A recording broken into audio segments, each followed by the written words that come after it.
Salud amigos, es un placer saludarlos para hablar de geopolítica. Una geopolítica que esta semana, en los últimos días, nos ha vuelto a sorprender en América Latina con estas elecciones allí en nuestro querido Ecuador, en esa patria maravillosa de Ecuador, que hemos visto ha vuelto a sufrir América Latina, porque esto es una agresión a toda América Latina, un fraude escandaloso en las últimas elecciones presidenciales, en las cuales este, este nene bien, el chico bien, el señorito de esa reducida oligarquía ecuatoriana, ha vuelto a ser reelegido. Por lo menos eso es lo que dicen ellos, y dijo inmediatamente el Departamento de Estado de los Estados Unidos, los grandes medios de prensa, El País en Francia, El País en España, Le Monde en Francia, las agencias de publicidad en realidad y de manipulación de masas, dijeron, ha ganado Noboa, ya está, ya ganó. Bueno, en realidad parece bastante sospechoso todo el proceso, el último proceso electoral. Bueno, realmente lo que ha pasado en Ecuador en los últimos años es sospechoso de fraude, sospechoso de manipulación, es sospechoso de mala intención. Pero claro, uno dice, bueno, pero en esos países de América Latina, realmente las oligarquías nacionales, las oligarquías locales, porque generalmente le cargamos las tintas al Departamento de Estado, a Estados Unidos, al imperio y demás, lo cual es cierto, pero las peores son estas oligarquías nacionales que van al Departamento de Estado, que van a la Unión Europea, que van a la OEA a pedir que haya intervenciones militares, que haya golpes de Estado, que haya usurpación de poder, y estas oligarquías que no se resignan desde hace 200 años, a compartir el poder o a que ya no deben ejercer el poder de la manera que lo hacen.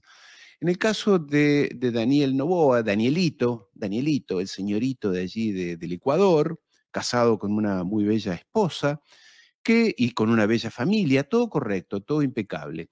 Es el hombre que, claro, fue al Departamento de Estado, a Washington, desde el inicio de su extraño, sorprendente gobierno, hasta incluso unos días antes de las elecciones, fue a Washington a decir, conmigo ustedes se pueden quedar tranquilos, van a tener las bases militares que necesitan, que se supone que es para la protección de los derechos humanos, de la paz, de la lucha anticorrupción, antinarcotráfico. Ustedes pongan bases militares, cosa rara que alguien pida que le invadan su país, porque cuando te ponen bases militares adentro de tu país, estás invadido, ¿no? Estás dominado por el extranjero.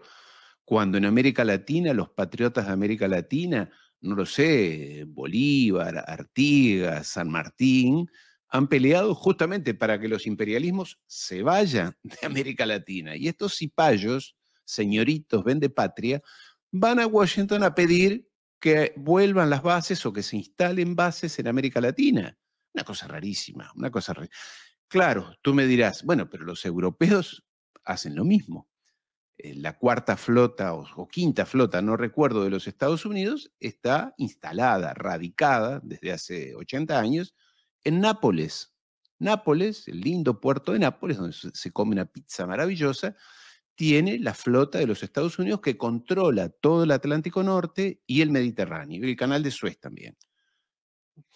Tienen, no sé, creo que 30.000 soldados norteamericanos allí, otros, no se sabe si son 55.000 en Alemania, en Holanda, en Bélgica, y tienen además de bases militares, tienen bases atómicas allí en Europa, ¿no?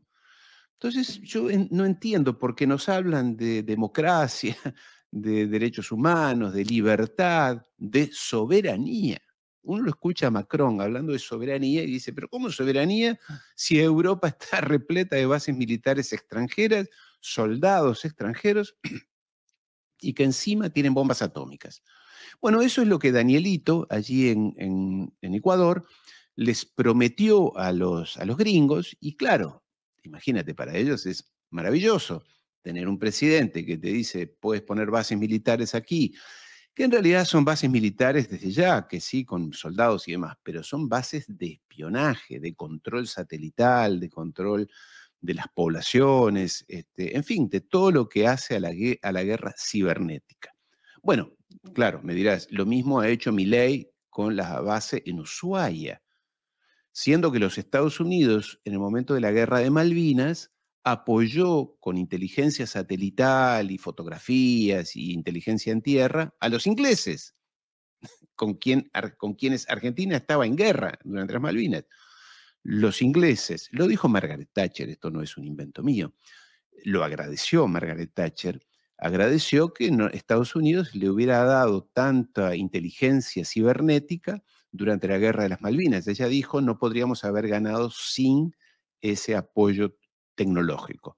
Y este sátrapa de Milei va a los Estados Unidos, se arrodilla allí ante Trump y le dice, tranquilo, antes lo hizo con Biden, ¿no? Tranquilo, vente y pon una base militar aquí en Ushuaia, en Argentina, en el extremo sur, el ingreso a la Antártida, territorio maravilloso, inexplorado, en el cual se sabe que hay muchos recursos. Y claro, pero en este caso Milei no le preguntó al pueblo argentino si está de acuerdo, si le parece bien, si le gusta que haya bases militares norteamericanas en Argentina. Cosa rarísima. Bueno, claro, bases militares, se dice que en Colombia, en la época de Alvarito puso, creo que 7 bases militares, es lo que se dice, en Colombia. ¿Y para qué principalmente las bases militares de Colombia? ¿Para luchar contra el narcotráfico? Amigos, somos grandes, no nos engañemos. Esto es jugar al solitario, a las cartas, a la baraja y engañarse jugando solo. Uno juega solo el solitario y se hace trampa.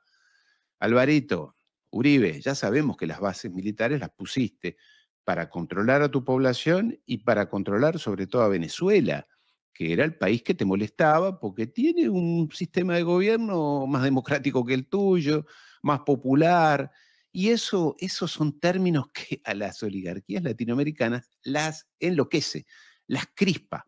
Democracia, popular, distribución, equidad, solidaridad, son términos que las enloquece. Tú ves a estos nenes bien, a estos señoritos de las oligarquías latinoamericanas, cuando les dices eso, enseguida se crispan. Algunos te acusan de comunista, cosa rarísima, no sé dónde hay comunistas en el mundo, pero bueno, ellos dicen que sos comunista, y si no, que sos populista. Porque claro, para estas oligarquías acostumbradas a mandar como grandes estancieros, como grandes propietarios, lo que les gusta es mandar, tener a miles, millones de personas sometidas a casi a sistemas casi de esclavitud, o por lo menos de clientelas verdaderas de su política, de sus negocios, y siempre reducidas en la pobreza, en la ignorancia, en la marginalidad. Eso es lo que ellos quieren de América Latina. Entonces, cuando viene alguien, un gobierno, como pudo haber sido el general Perón, como pudieron haber sido Allende en Chile, en parte Lula en Brasil, hubo antes otros antes que él, o Chávez y Maduro en Venezuela, el mismo Gustavo Petro en Colombia, todo eso los desestabiliza y los enloquece a estas oligarquías nacionales. Y entonces pasa lo que acaba de pasar en Ecuador, que van al fraude, que van a la presión, que van a la represión, a la intimidación. Y claro, lo único que tienen a su disposición es eso, la violencia, los medios de comunicación. Bueno, son ellos los dueños. En esto no hay mucho que estudiar, son los dueños de los bancos, son los dueños de las 4 o 5 grandes empresas que hay en el Ecuador, que como dijo Luisa González, que lo acusó públicamente, ¿no? Esto no es un invento mío, durante el debate presidencial a Daniel Noboa, de que su empresa, o una de sus empresas familiares, pues esto es familiar, son aristocracias nacionales, que su empresa y su familia eran los cabecillas del narcotráfico, lo dijo Luisa González, no lo estoy inventando yo. Y él no podía responder nada. Es más, vi el debate. Luisa González le decía, respóndeme. Y él, no, bueno, hablemos de otro tema.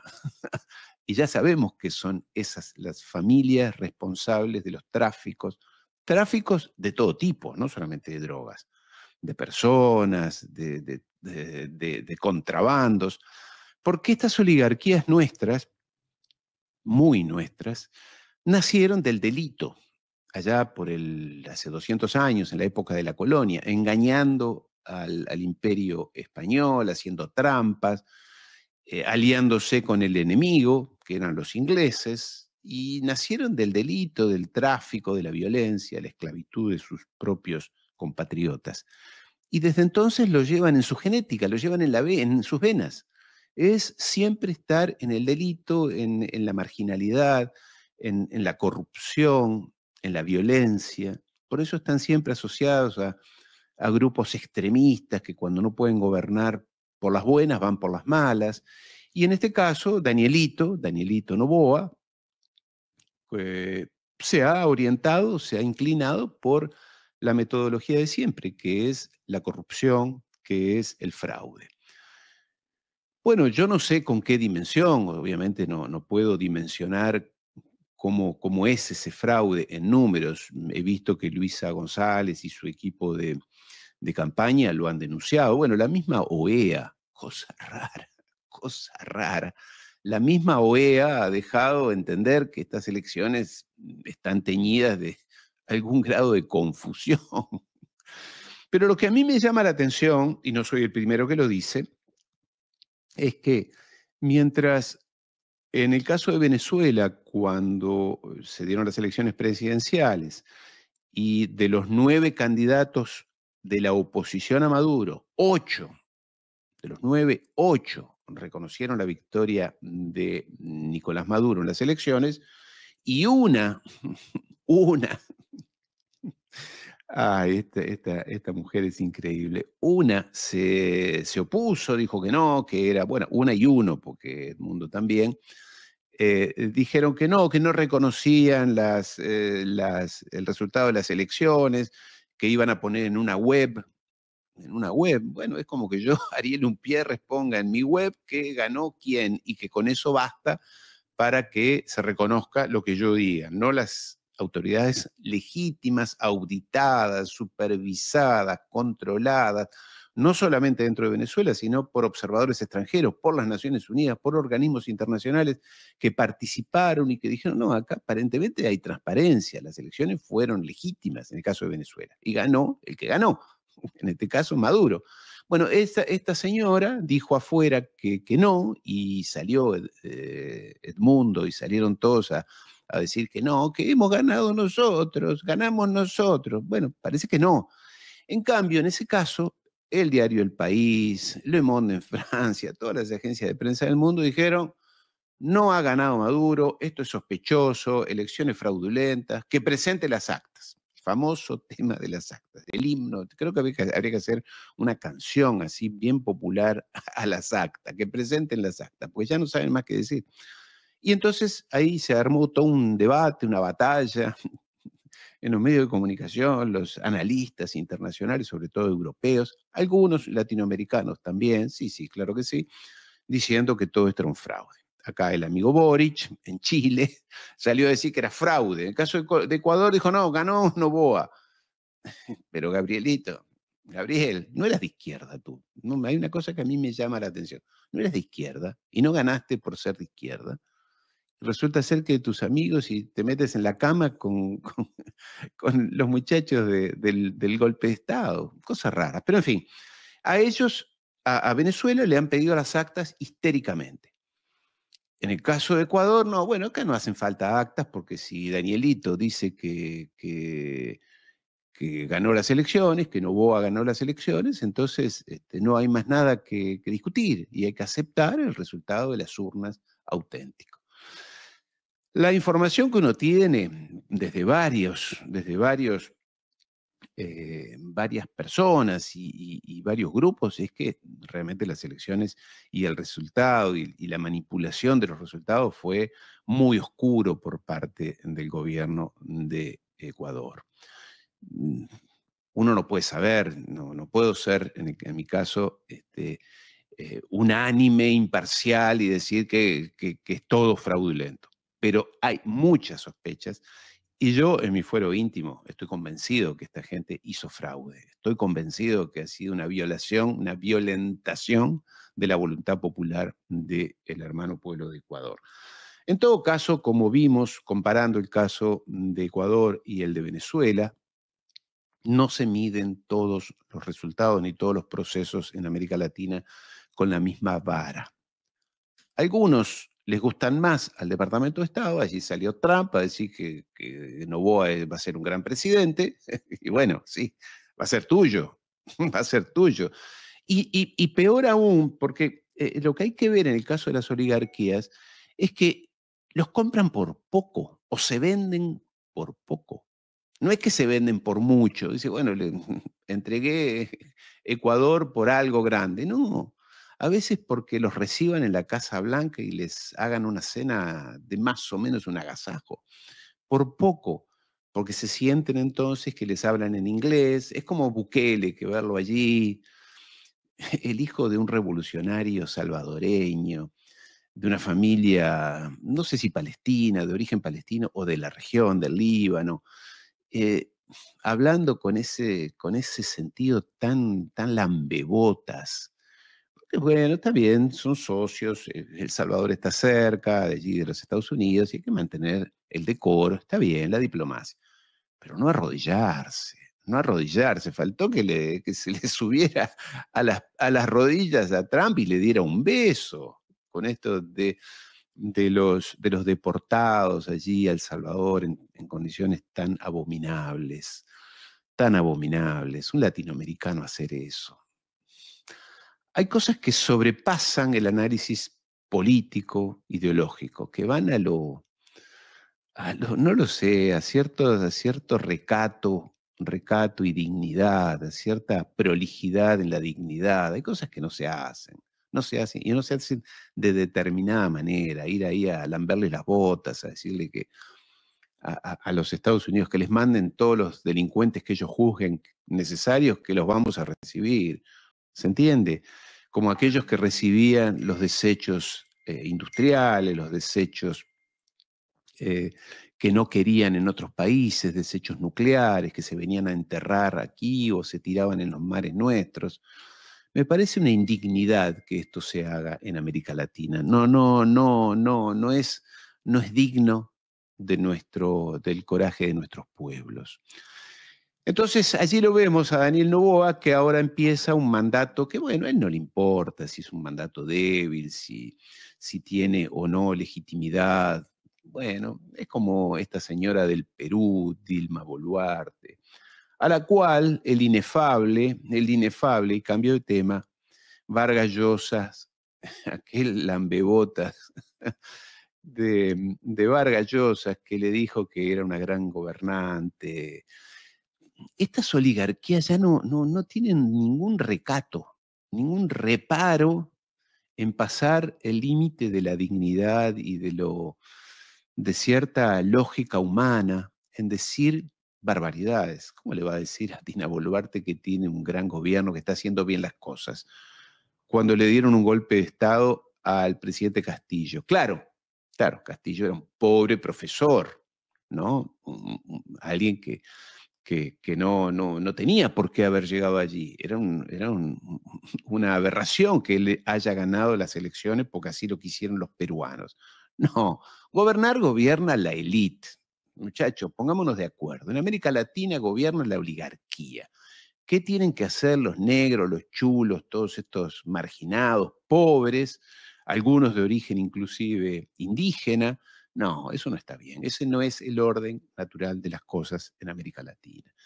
Por eso siempre lamento el caso de Vargas Llosa porque lo había leído de muy joven, me encantaba su literatura, pero realmente escucharlo a él hablar siempre loas del liberalismo y de los gobiernos dictatoriales siempre me enervó. Así que yo creo que el mundo no ha perdido nada con la salida de Vargas Llosa. Como también Jorge Luis Borges, el escritor argentino, que también adoraba los golpes de Estado y que adoraba tanto los golpes de Estado y renegaba tanto de su condición de argentino, y lamento si alguno lo quería mucho como escritor a Jorge Luis Borges, pero era un gran cipayo, un vendepatria. Adoraba tanto sus nebulosos orígenes ingleses que él decía que se sentía más cómodo expresándose en inglés.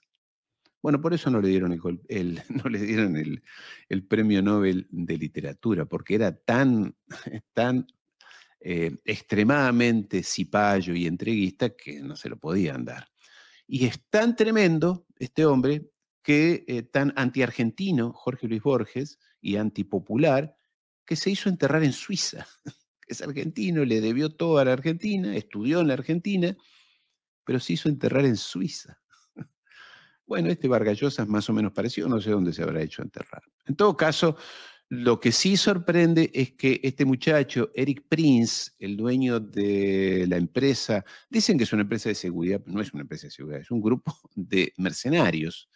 Dice que él está dispuesto a terminar con el narcotráfico en América Latina. Creo que lo ha dicho en México, en fin, derrocar a Maduro en Venezuela. Él, claro, él ve muchas películas de esas de Netflix que son muy valientes, y él dice que con un grupo de él, si le pagan bien, es capaz de arreglar los problemas en América Latina, como generalmente lo hacen los anglosajones, ¿eh? ¿Sí? Con la violencia, matando, masacrando, generalmente a campesinos, pueblos campesinos, que son esos mercenarios, no necesariamente los de Blackwater, los que son los mercenarios latinoamericanos que están en Ucrania. La mayoría, estos colombianos sobre todo, hay chilenos, hay argentinos, hay peruanos, que están, creo que hay venezolanos también, que se fueron a pelear a Ucrania por dinero. Y los están matando como moscas los rusos. Además, como son mercenarios, no les reconocen ningún derecho, porque ellos se creían que ir a matar rusos era lo mismo que matar campesinos en América Latina. Creían que era lo mismo, total, la violencia que ellos desatan. Y allá se encontraron con alguien que no, que parece un poquito más fuertes que los pobres campesinos latinoamericanos. Por esos mercenarios no derramamos ni una sola lágrima, ni una sola lágrima. Y los rusos están haciendo justicia con ellos. Pero bueno, el caso de Ecuador es muy triste porque vemos que en América Latina las cosas se barajan de manera diferente. Es decir, las barajas se barajan de manera diferente según le convenga a los Estados Unidos, pero sobre todo a las oligarquías locales. Entonces, que Noboa ganó, muy dudoso, y me parece muy valiente el combate que lleva adelante Luisa González con todo su equipo. También en América Latina, y no me voy a extender mucho, hubo una reunión importante que fue la de la CELAC. No sé si fueron 33 países de América Latina y el Caribe, donde se dijeron cosas importantes, pero yo rescato un par de frases de la presidenta de México, Claudia Sheinbaum, México, que siempre México fue muy solidario con América Latina, los gobiernos mexicanos han sido muy solidarios y abiertos con las causas latinoamericanas.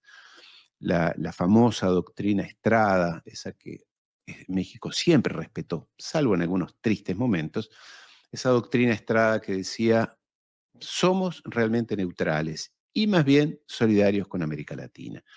Pero bueno, México, claro, siendo vecino de los Estados Unidos, decidió no ingresar en los BRICS porque no quería desafiar a su vecino, al hermano mayor, que le compra el 85% de sus bienes exportables, tiene negocios, tiene empresas allí, en México, etcétera, norteamericanas. Pero claro, con esto de la guerra de tarifas, de aranceles, Trump, y te pongo tarifas y te mando a los Navy a invadirte tu país, a México, porque tiene mucho narcotráfico. Sí, claro, el narcotráfico es cierto, México sin duda que sí, pero no se le ocurre a Trump poner orden dentro de los Estados Unidos en esa gran operación de lavado de dinero, etcétera, distribución que se hace dentro de los Estados Unidos. La culpa siempre es del otro. Para los anglosajones, la culpa siempre es del otro. En este caso, México. Entonces le mando aviones espías, drones espías, soldados, no sé, te invado, en cualquier momento los invado. Y esto dio lugar a que Claudia Sheinbaum, el gobierno mexicano, dijera, bueno, con estos amigos del norte definitivamente se nos van a complicar las cosas.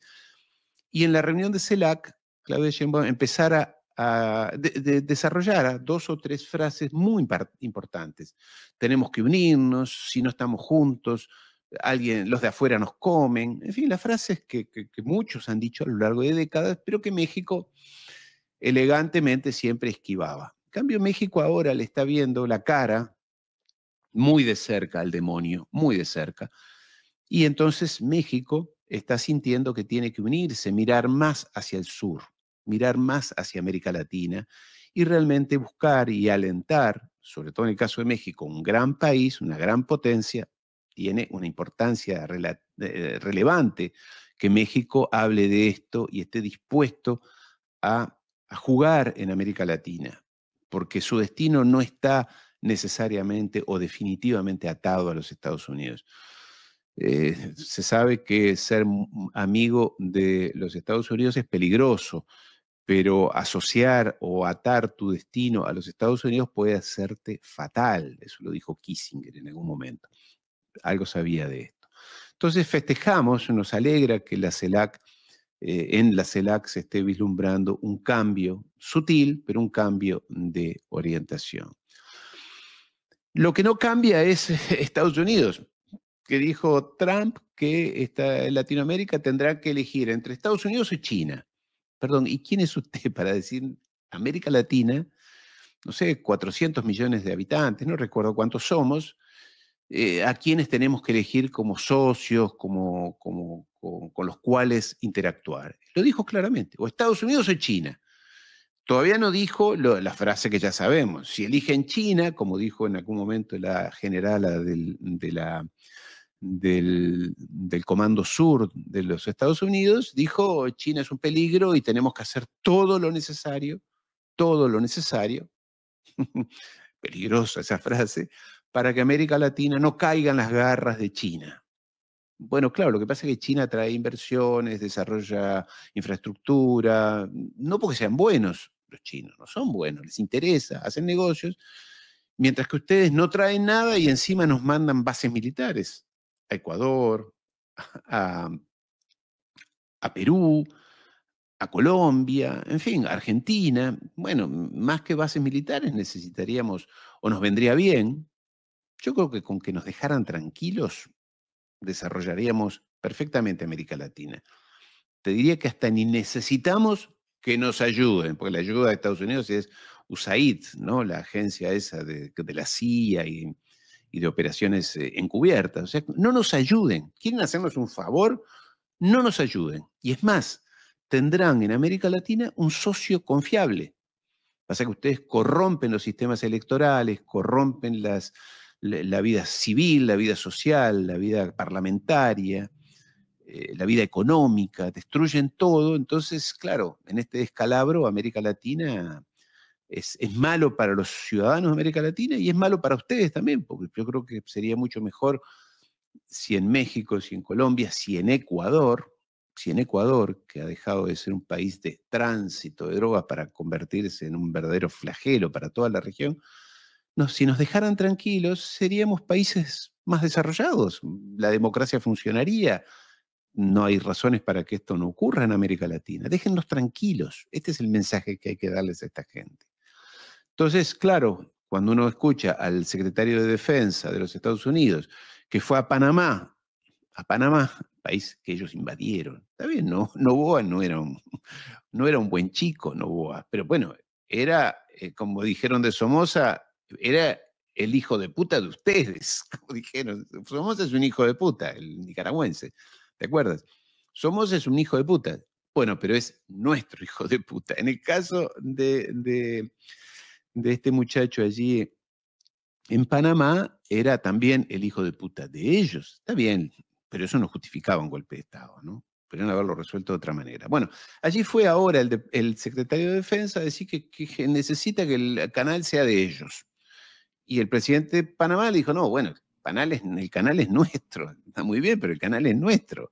y tenemos soberanía sobre el canal. Bueno, sí, pero tienen que haber bases y los barcos militares norteamericanos deben tener prioridad en el momento de paso y no pagar el derecho de paso y tener...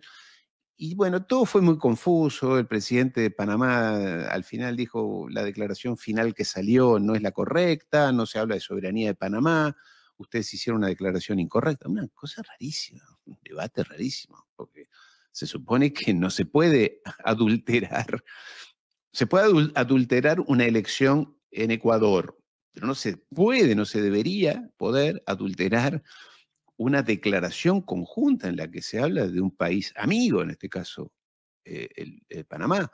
Entonces se hizo una declaración y después fueron a Estados Unidos y dijeron, sí, la declaración es esa, pero le sacaron 2 o 3 frases en las cuales Panamá había pedido que se reconociera, obviamente, la soberanía de Panamá sobre el canal. Bueno, ellos allá en Estados Unidos, al New York Times se la dieron sin esa frase. Se enojó el presidente de Panamá, nadie le pidió disculpas, obviamente, y después lo vimos al secretario de Defensa de los Estados Unidos dándole un informe al presidente Trump diciéndole que Panamá es nuestro, que se quede tranquilo, ahí está todo arreglado, ya vamos a poner a nuestros muchachos boinas verdes, amarillas, no sé, boinas rojas, ya sabemos, que van todos a poner el canal bajo protección norteamericana y evitar que el canal caiga en las terribles, macabras manos chinas.